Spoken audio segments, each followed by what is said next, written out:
Laurie Huston's News for the Heart is dedicated to helping you give a voice to your own soul. Our hearts have the power to free us from pain and the struggles that keep us from awakening to our true essence. Join Laurie now as we delve into our heart and soul to find the path that will open us to the possibilities and lead us to the life we love to live. And good afternoon. This is News for the Heart. Well, we're back. It is October. I've gone through my move. I've done everything. And I have my awesome co-host, Tracy McBurney, with me today. And we are going to talk about some interesting things that happened in her summer. Definitely correspond with some of the stuff that I've been kind of trying to work through. So it should be a great show. Hey, Trace, how are you? Hey, how you doing? Good to hear you. Good to hang with you again. It's been a bit. Yeah, it's been a bit. I'm sure you've had a bit of a summer. Yep. Nice thing is, though, I got beachfront property, so it's literally right in front of me, which is great. Isn't that nice? Isn't that nice? Isn't it? Yeah. Yeah. How is that? Keep my window open at night, and I can hear the waves when it's wavy. So nice. Oh, nice. Yeah. All right. So you did some training over the summer. I did some training over the summer. It was a very interesting 7 weeks. Yeah, I did. And it was very valuable. So it was a training that I did through a company called Positive Intelligence. So the gentleman has Shazad, and his last name begins with a CH, and I'm not even going to pronounce it. Probably is easier to pronounce. I can't even remember phonetically how to do it. Shazad is his first name. Positive Intelligence is the book. It's a really good book, and it was a very good course. It was a very good, well-spent 7 weeks. I very much liked it. I think the book's available on audiobook. The book's available in a hardcover or softcover. I would recommend it as a read. If people are into, kind of looking at themselves, looking at how things work, I think it's a good thing to consider. So and I've known about his work for quite some time. So his premise is all about the brain. It's all about the left brain, right brain, how we operate, the minds, and what we're turning to and what we're looking to help us navigate things. He talks about survival saboteur minds versus the sage thinking of us. So my terminology when I'm working with clients or teaching a class might be a little different in the sense that I would say dark core or light core within us, and that there's only two places that we're going to turn to, and it's either dark core stories and drama, or it's turning to core light within us for something calmer and quieter and stiller and wise. So he brings this forward with a different languaging. But the access to wisdom, as he would remind us, is through the accessing of the sage of us. And when we're in the drama, when we're in the reactivity, when we're in the crazy stuff, we're not with the sage of us. And he gives some tools to help people to just make the changeover in the brain. So to bring you more into right brain than into the left brain kind of saboteur thinking mind. And he has it itemized. So one of the most important, these saboteurs, he has them itemized. The controller, the judge, the hypervigilant, the avoider, the victim, the people pleaser. I think there are 12 in total that he's itemized. I thought one of the things that was most valuable about how he had delivered these things was for him to say the judge is the first of the saboteur minds to be out to play. And then what else is being woken up, like with the magic wand of the judge, to come in to be part of our mind way of operating for our survival and just potentially sabotage life for us. And I like that. I liked that for a long time in my office. It was very clear to me that if I can't find my way to a place of non-judgment with a client about anything, to find a wider, more expansive way to see something, then I'm not the right person for them. We're going to be in some sort of codependent relationship. It is my responsibility to not judge. It is my responsibility to have done enough work on myself that I can be in that clear place, like in that divine clear place of non-judgment, to be able to facilitate being helpful to them on some level. So yeah, it was a very interesting 7 weeks. It was a very interesting time frame of delivering us ways out, like new ways out. One of the reasons I took the class is I'm always looking for new ways to get people out of this dark core. Like, I use different terminology, but to release them from that and bring them into a connection to their core sage, their light core, their best self. And so he had some very neat little nifty ways to do that and to engage in a different brain. Now, we didn't talk about this when we were together earlier today and we were chatting about the things that I found out, but I will say this now.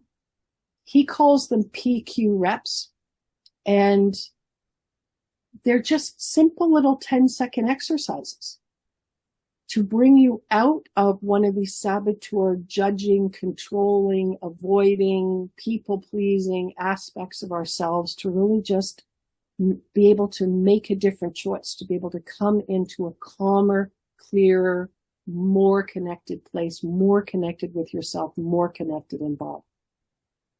And I'll give you a couple of the ideas, and you and I can see how that works. Okay. So he basically is looking at touch. He's looking at senses. He's looking at playing with the senses. So getting you out of thinking and playing with the senses, whether it's the sense of touch or hearing. Hearing was my favorite. So let's just shut our eyes for a second. And remember, these are 10-second little pieces. So he says that's about 3 breaths in and breaths out. And now I'd like you to just take one of your hands and 2 fingers, your thumb and another finger. And I want you just to rub the thumb and the little finger against each other. And you're focusing on that and only that. And for 10 seconds, you're just focusing on, what does that feel like?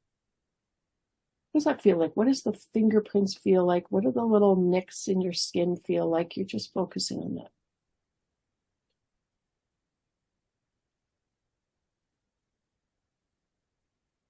And now you can stop doing that. I want you to focus on your breathing, keeping your eyes shut, focusing on your breathing, breathing in through your nose if you can, and just paying attention to maybe the air going into your nose is a little cooler.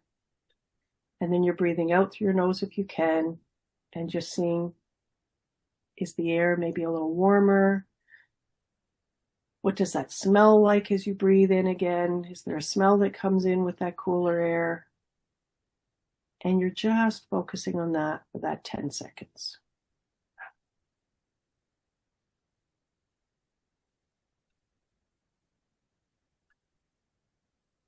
And now I want you to focus on something that you're hearing. So focusing on something, the farthest sound that you're hearing in the room that you're in, the farthest away sound. And you're just focusing on that, what you feel is the farthest away sound.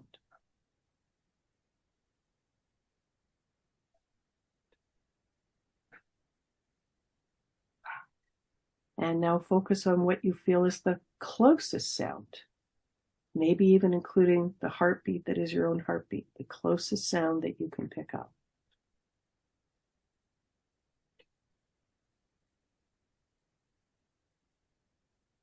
Now take one hand with fingers and just draw it down the other hand, all the way along the fingers, all the way down along the palm, and just feeling that.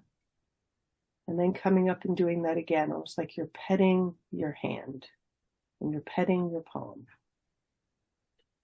And you're just with that, paying attention to what that feels like on your fingertips, on the palm.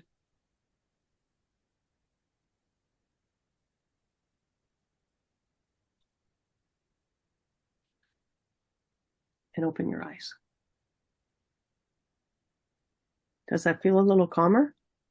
Yeah, I mean, those are great exercises to get you in the now moment. Right. In the now moment and more in your body. Yeah. Right? Yes. More in your body. Yes. Now, this is where you can start accessing sage wisdom.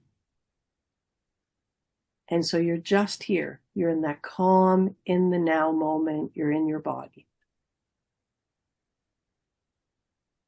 And now maybe you're looking at a situation that's going on in your world, and you're maybe thinking, how can I better navigate this? And you're letting an answer come into your head. You're not thinking about it. You're just allowing for an answer to come into your head. How can I better navigate this current situation?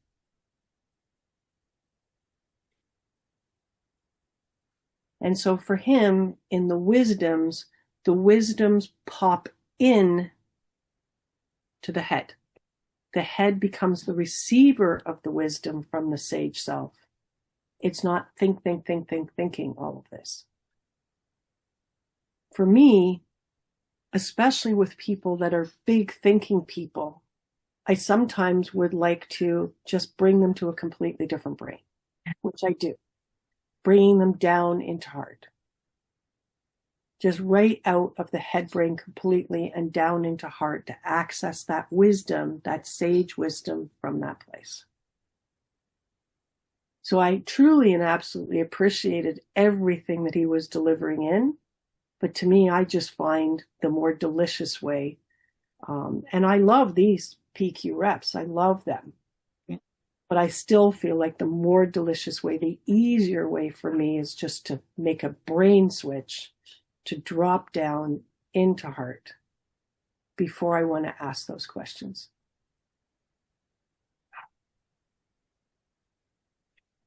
Those very simple questions, like how, and letting the head brain receive in the answers.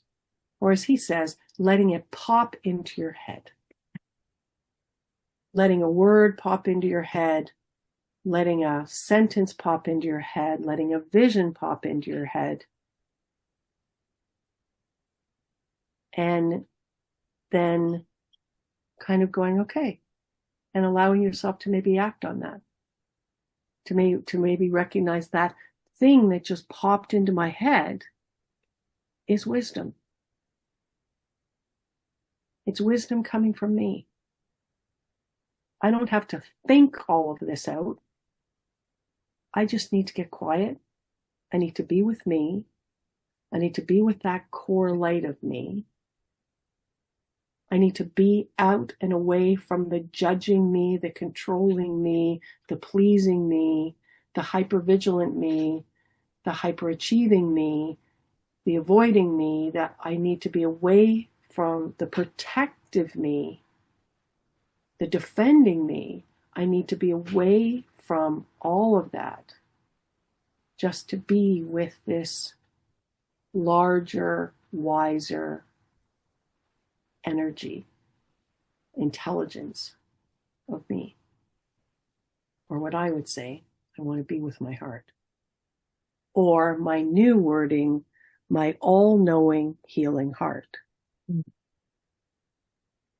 Healing and navigating heart. I want to be with that place.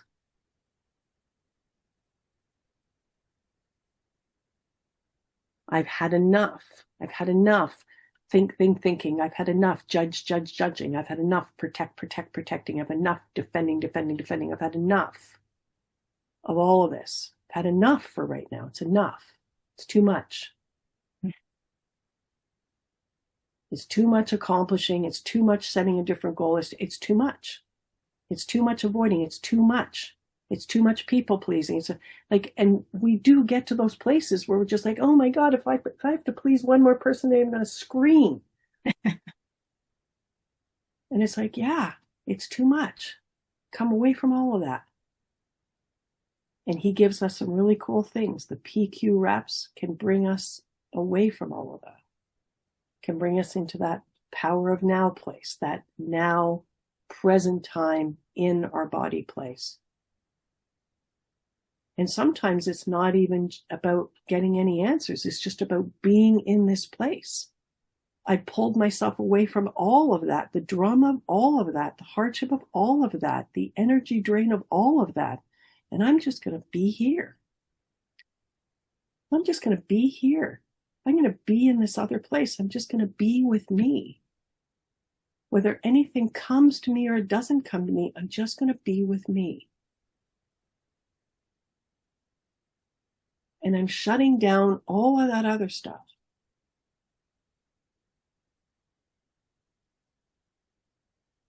And it'd be very interesting to see what is the effect on our blood.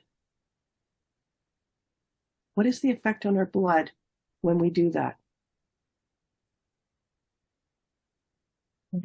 And I bet you our brains, our head brain, our heart brain, these master brains, our gut brain, love it. I know they love it.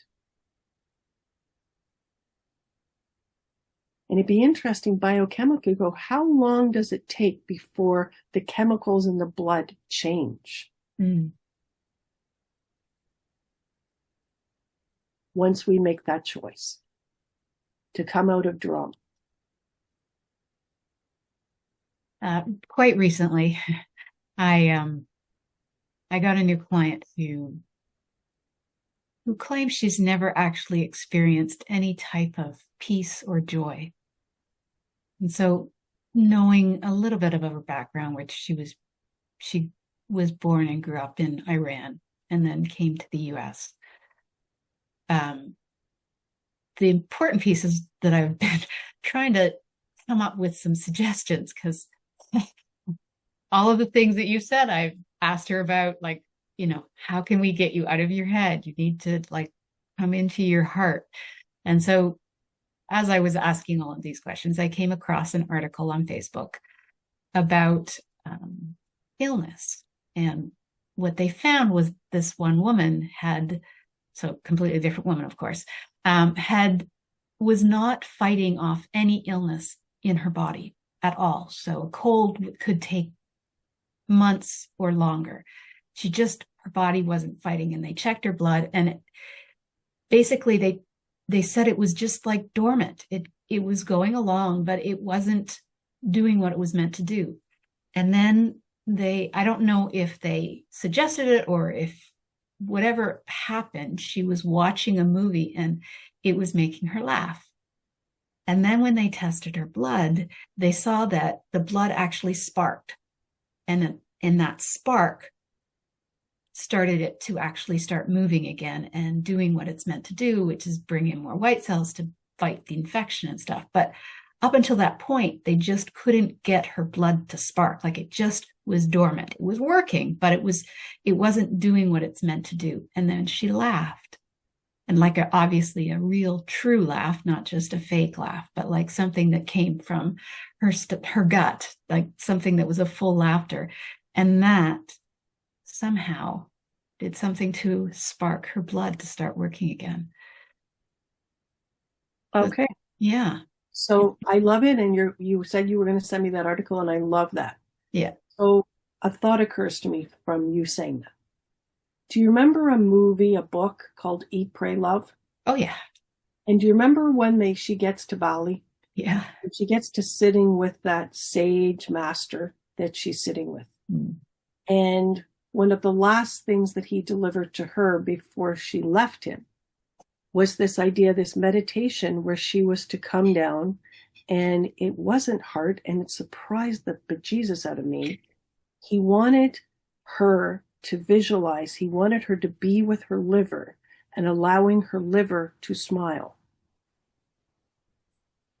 So it also, like when you're kind of almost breaking into that laughter as you're telling me that story, you're smiling.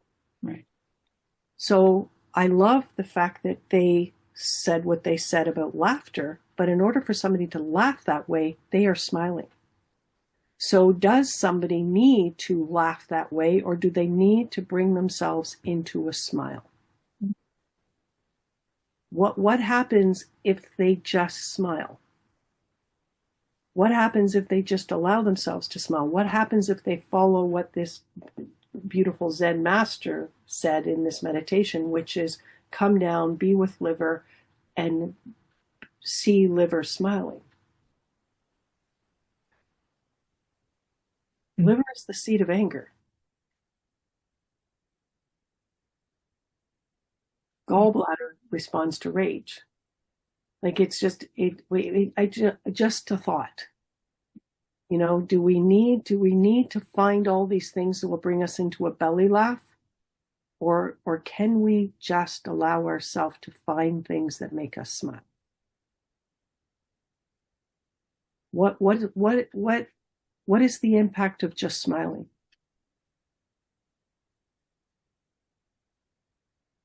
And it's interesting, right? When we mask ourselves, during the pandemic, could you see anybody smiling? Right. No. And how much was that problematic to immunity? Right. How much are smiling infectious? How much do you find somebody else smiling at you on the street and then you smile back? Like, I love what you've just said to me about belly, laugh, chuckle, whatever. My husband has a much better relationship with belly, laugh, chuckle than I have ever had. And he finds so many more things funny and belly laugh funny than I think I will ever find. Right. But what happens if it doesn't just have to be belly laugh, whatever, that it could actually be smiling? What's the impact of smiling? Yeah. I don't know, just these thoughts. But now for your person, because you muscle test stuff, it occurs to me when you're talking, I don't think your person has the cellular frequency memory for peace or for joy. Right. So just to explain that to anybody in the audience is going, what the heck is she talking about? If you think about us as having a dictionary within us of stored information, all these words and what they mean, and so it's just within us. So you get to the P and you're looking for all the stuff that this client knows in the P's, and you get there and peace isn't there. There isn't the word peace, and there's no definition for the word peace, so they don't get it. They just don't get it. It doesn't compute. They don't get it. It doesn't land. Even if there's that peaceful feeling, it doesn't land as peace for them. It doesn't equate as peace for them because it's just not there in the cellular frequency memory. Was it there at some point? Maybe.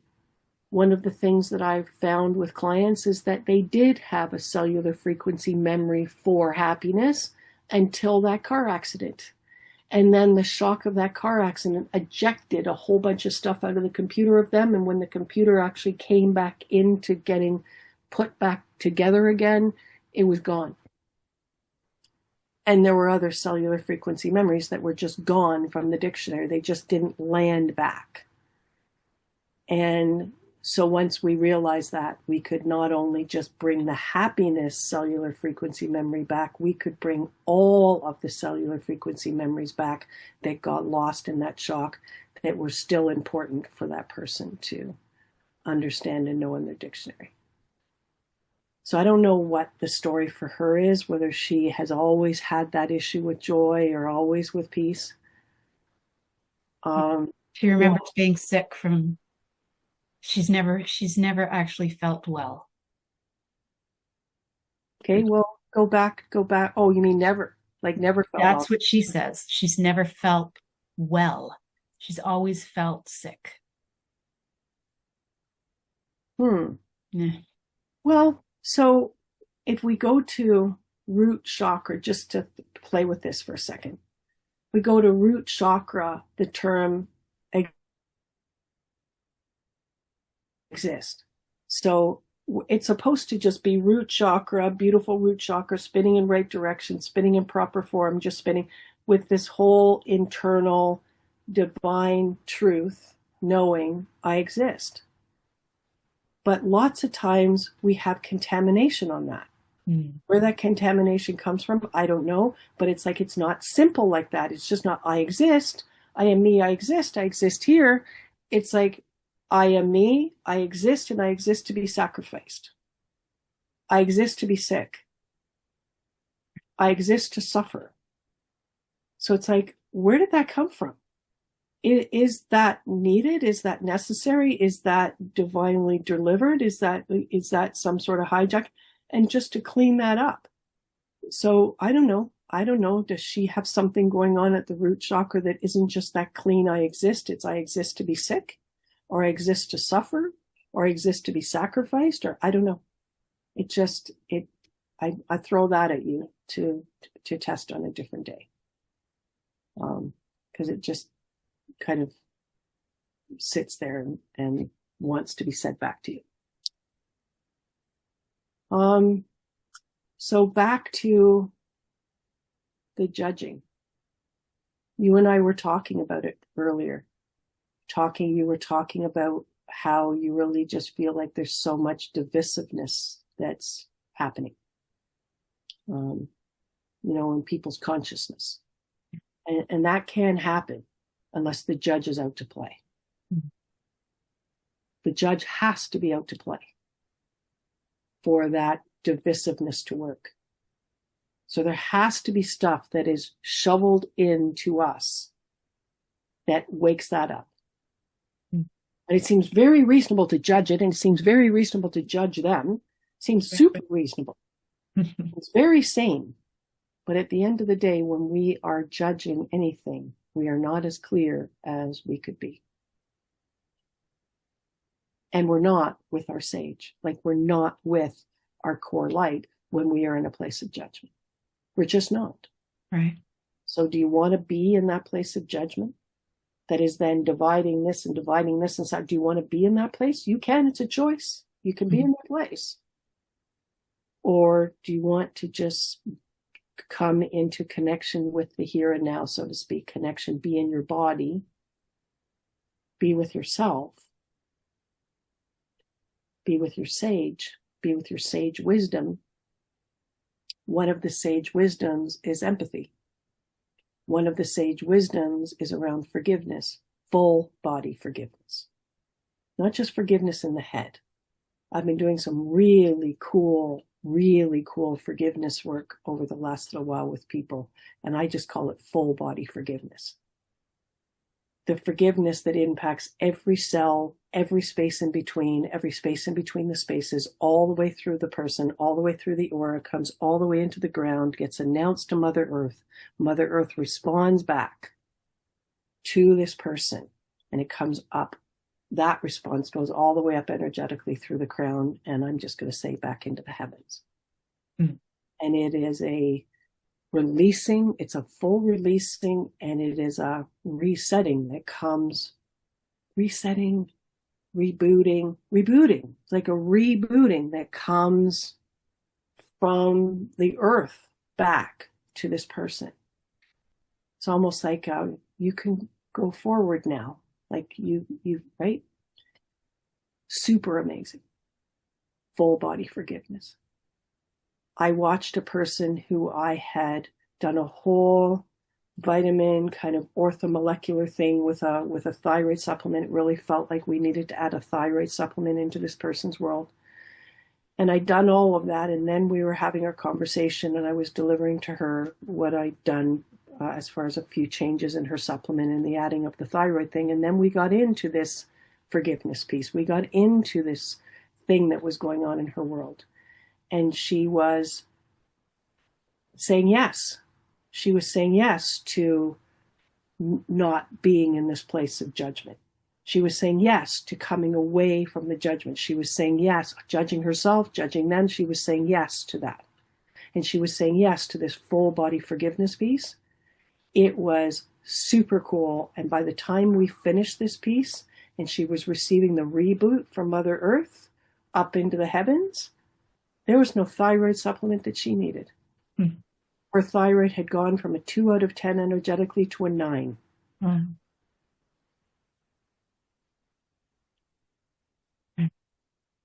seen a lot lately around forgiveness. Just people always want to be forgiven, and they think that they have to have everybody forgive them, or be,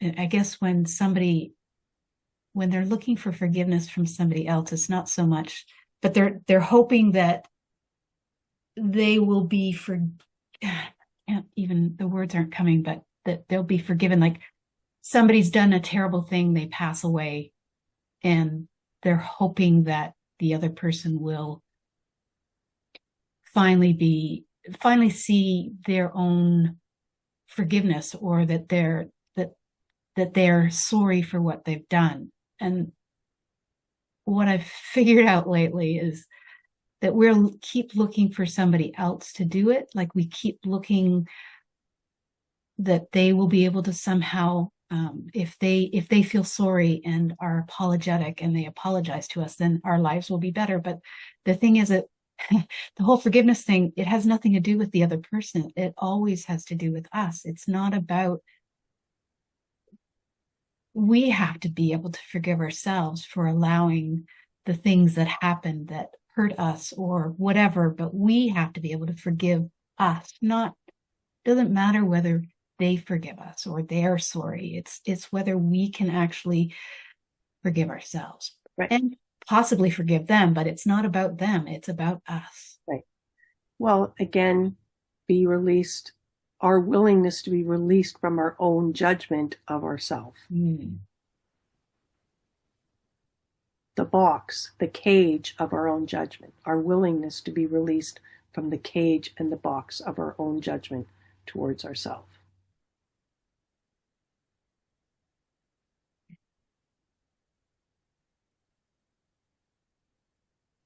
And it's interesting, the word that comes in as I say that out loud is trust. Right? If I keep myself caged in this box of my judgment, then I'm caged. So it's almost like I'm there, I'm caged.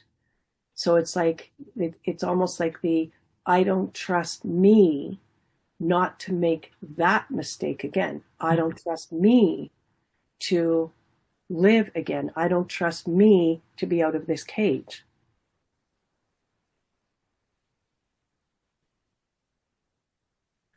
I don't trust that I know enough. I don't trust that I've grown enough. I don't trust that I'm controlled enough. I don't trust that I'm humbled enough. I don't trust that I've learned enough.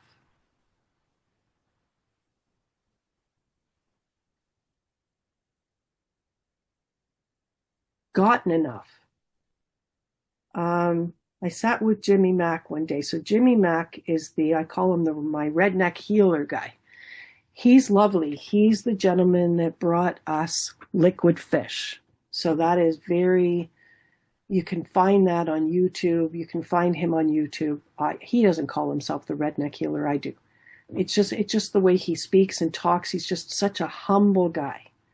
He's the guy that just told us one day, that just got our attention one day by saying, hey, you know what? You've gone through this experience. You're in it right now. There are divine knowings that are available to be known through this experience. What, you think you have to get to the end of the experience to bring in the divine knowings? Like, why don't you just bring in the divine knowings now? Like, and just, sure, maybe you're going through the whole experience, maybe not. But there are divine knowings to know. So there I am in the cage of my own judgment of myself, still caged in that judgment of myself, maybe going, I didn't learn, I don't get it, I didn't get any greater understanding of this. So I'm in the cage. And it's like, okay, so while you're in the cage, let yourself just open up to bring in the divine knowings. What if you didn't get them? then. Let yourself get them now. Without having to re-experience anything, just let yourself have them delivered in now. The unconscious mind is an ever-expanding mind. It's unlimited in its scope. Just choose to make space in the unconscious mind for the download of the divine knowings that maybe you didn't get from the previous experience, the way it landed, which has you still in judgment, caging yourself, and not forgiving yourself.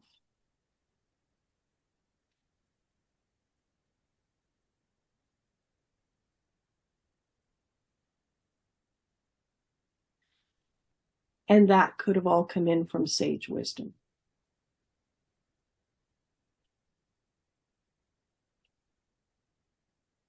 So this, I choose to keep myself caged in my judgment because I don't trust that I'm not going to go out and do that again.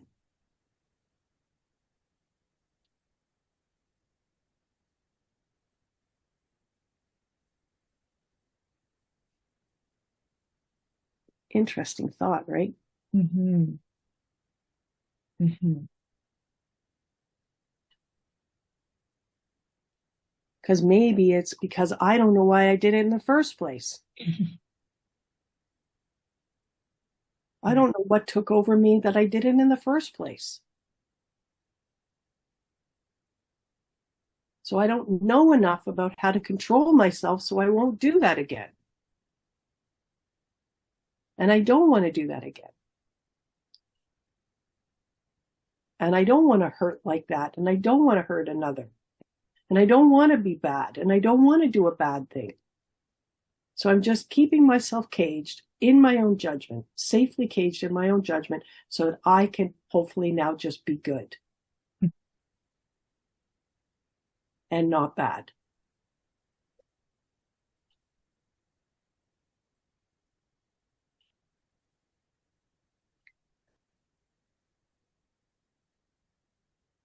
And of course, the sage self of us will sit there with us and recognize, yeah, it's a choice. It's a choice. It's a way. It's a way.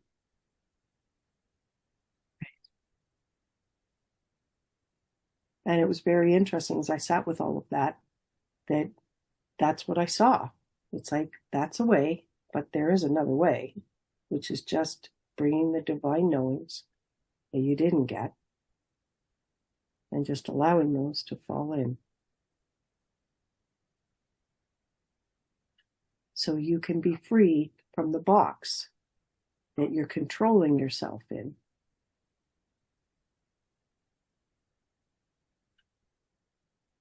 And you can be free then to full body forgive yourself.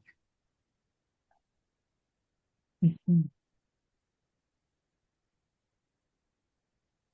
Get rebooted through that deliverance to Mother Earth, and just get on your way differently.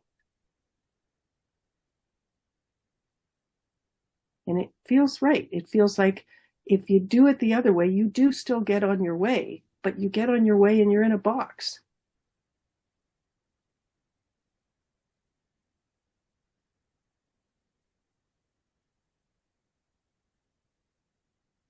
Yeah, interesting.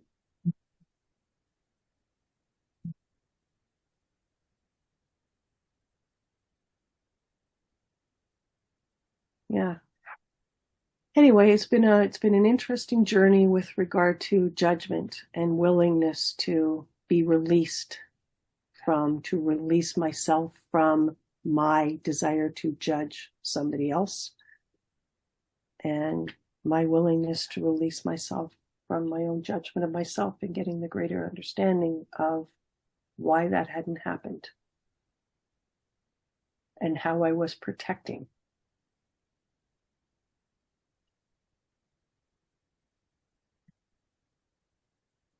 Yeah, protection's a big one, I think. We definitely try to protect ourselves. And usually that protection is not really helpful. Yeah. Right?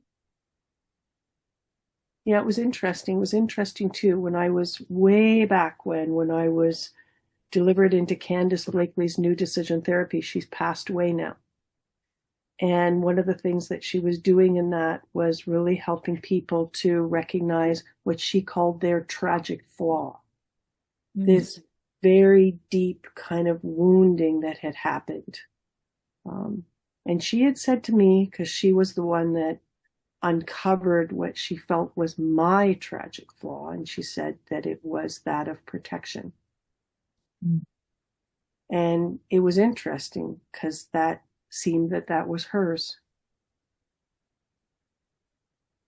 And I remember saying to you earlier before we came on the call, that when she starts in her new decision therapy, like there's 5 phrases that are used in a mirror for people to work through in new decision therapy. And when she starts with forgiveness.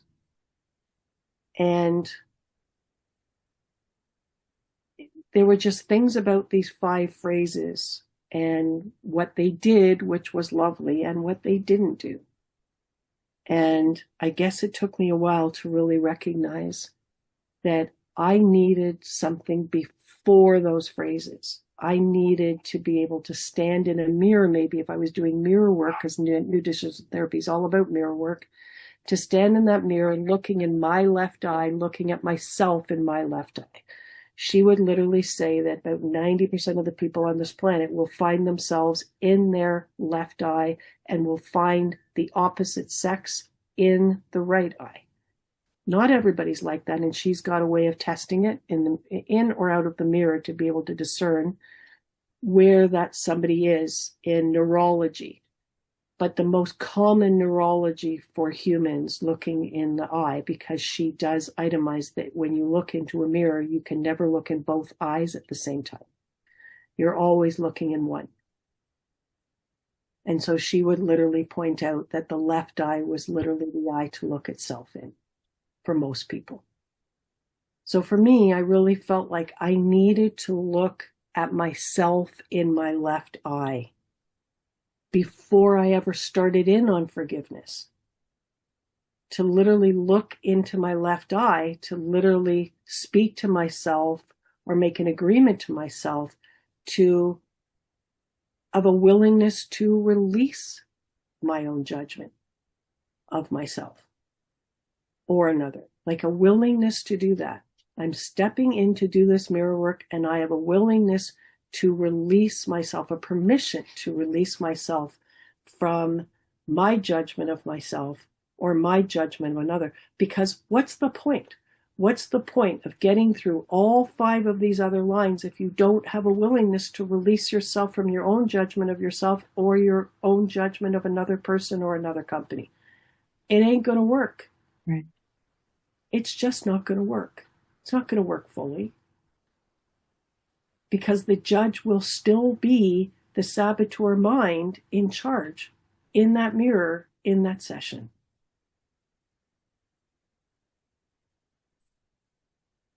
So there might be some relief, but not full relief.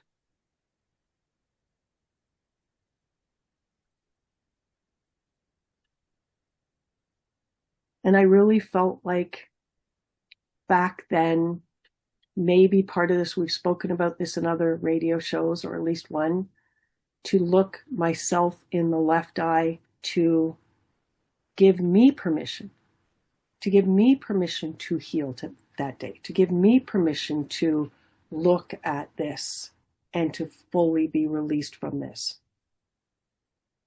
That permission into the mirror might have been super helpful before you went right in for the forgiveness piece. Or the permission to release any agenda that I might have or that I might be following, including an agenda to stay in judgment, to stay safely in judgment of myself or another person.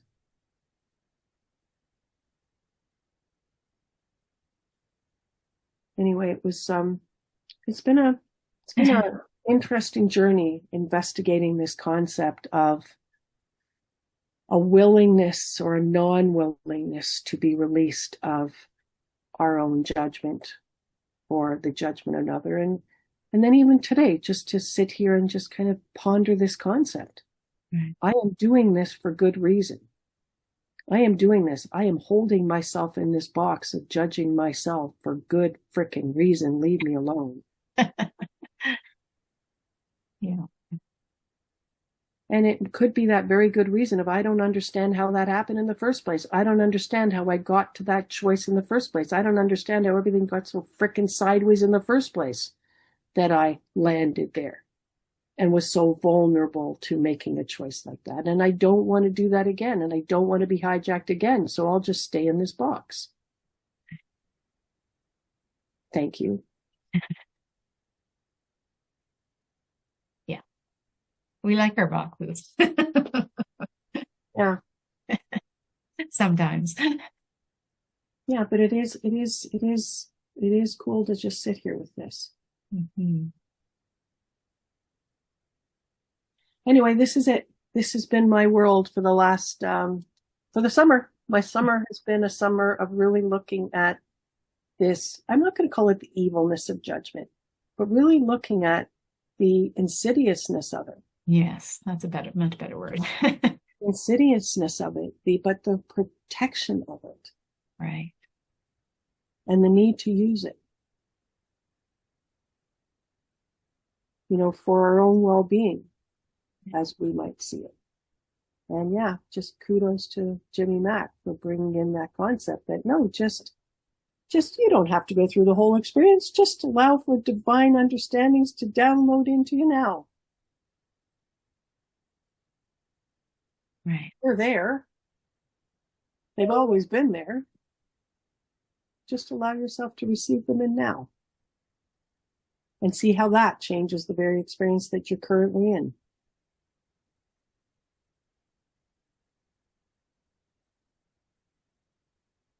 Yeah. Do you say that to your heart? Yeah. Yeah. Yeah. Or you can come down to what I'm just calling that all-knowing healing heart and guiding heart. Kind of go, okay, is this a good concept today? I heard about this. Is this a good concept today? Heart approved? Heart approved that I would do this? Can it be this simple? Did this come from you? Did this whole conversation that I was in today actually get fostered by you? All great questions. Mm. And it's a great thing for you to bring up, because really, if we're going to try to just be controlling of all of this from head doesn't heal. Head is not healer. Heart is. Yeah. So cool thing for us to consider today, cool thing for us to think about, but is this a right way? Is this a right choice to do? Is this a right choice to just open up to right now? And to just run that through heart. I like just that simple, heart approved? Heart approved? I like that too. I like that too. Nice. All right. Well, I think this is a good show. And do you feel complete with this? Yeah, I do. All right. Heart approved? Heart approved. Yeah. I'm going to go find a movie that I can laugh at. Or I do that a lot. I do a lot. The just finding movies and things that I smile at, that I can smile at, and I catch myself smiling and going, perfect. Yeah. All right, you've been listening to News of the Heart. We've been getting the heart of what matters with Tracy McBurney.